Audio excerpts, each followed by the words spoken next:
in Culture, Pantayong Pananaw, Labas, Loob, at Lalim by Salazar. This was written by Zeus Ataiza Salazar, who is a Filipino historian, anthropologist, and philosopher of history. He is best known for pioneering an imic perspective in Philippine history called Pantayong Pananaw, which earned him the title of Father of New Philippine Historiography. The theory explains the differences in points of views, perspective as proximity, used by the scholars who had pioneered the development of research methods in the study of Philippine civilization and national development. Pantayong Pananaw, the we perspective, is defined as a method of acknowledging the history and development of the nation based on the internal interconnectedness and linking of characteristics and etc. So it said that it is a unity that is framed and expressed by a single language, which Salazar does not approve. He said that we should have our own language written in history. It should be understood by our language only. Pangkaming pananaw was the view that propagandistas like Rizal, Luna, and others deployed in their cultivation of the nation's civilization. Their works address a foreign audience, particularly the Spanish colonizers. The Spanish colonizers were the ones who had made the Indians believe that they were the harbingers of enlightenment to our people, and that we owed our development to them, for we would have remained uncivilized barbarians had they not arrived. The propagandistas were well versed in European nations of liberalism in the Spanish language, which was why they often used Spanish in writing their works. However, Salazar advises against the use of pangkaming pananaw as a research approach or method in order to produce a self-reflexive methodology. It would be prudent to start the process of cultivation from the inside, first and foremost. The Pangkayo perspective refers to the judgment made by external agents upon one's culture. The Pangkayo perspective mainly refers to colonial historiography that judge Filipinos' belief and costumes using purely external culture standards. Opposite to this is the Pangkami perspective, from us to you perspective, which was initially exposed by a generation of intellectuals who were educated in Spain and then responded to the accusation of colonial historiography regarding aspects of Filipino cultural heritage. Salazar said that history is a narrative about the past that has meaning for the historical group of people or generation. The new history is its fusion and encounter with the idea of claimed history in the spirit of patriotic action and the universal Filipino vision. The totality of the perspective encompasses the interconnectedness of the characteristic values, knowledge, wisdom, desires, costumes, behaviors, and experience of the whole culture, all wrapped up in and expressed through a single language.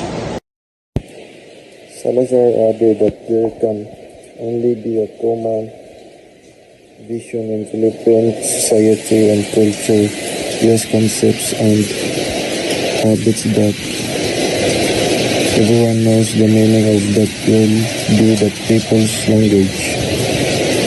Regarding the Filipino language and its relation to history, Salazar said that it is not a simple indicator, communicator, and coordinator of history. It is also said to be effective as storage or source of history because it is where culture and experience flow. It is said that through the national language, there was an understanding of history as an open and frank in the burden of interpretation and significance. The Filipino language can be seen as power that liberates the people and is the Filipino of history. In each ending spell, we quote Jose Salazar who said, ang kasaysayan ay mga salaysay na may saysay.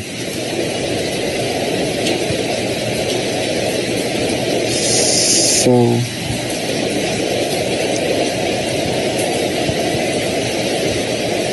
the Filipino equivalent term is history or narratives with meaning. Both words could mean saysay in Filipino too. This definition is the very spirit of what we want to do in the Lothar to bring a Filipino perspective and history directly to the people. This definition is also the spirit behind an intellectual tradition, a school of thought in the Philippine Academy called Pantayong Pananaw, which Salazar developed in the 1970s. The word tayo simply means our history told from our perspective in a language that most Filipinos understand, from us for us. It became controversial because it insists on using not just the national language but also mainly native concepts. In analyzing history as opposed to the trend of using mainly Western frameworks. In marrying Western methodology and rigor in history and fleshing out the saysay of history through our own perspective, the bagong kasaysayan or the new historiography movement emerged. But some historians felt alienation in its so-called exclusivity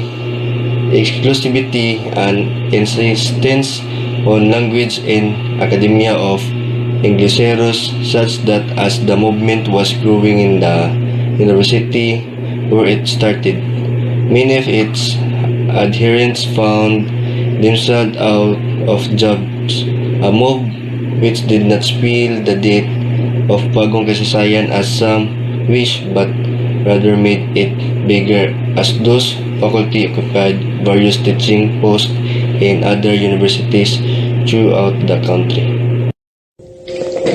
It became so big that Jose Salazar and Pantayong Pananaw are now non-negotiable part of a K-12 as pillar of an indigenation movement in the social science. A lesson that was true now and forever is the order to perfilate an idea.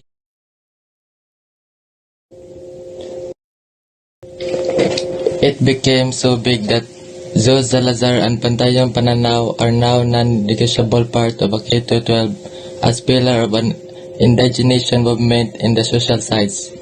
A lesson that was true now and forever is the order to perfilate an idea further try to kill it.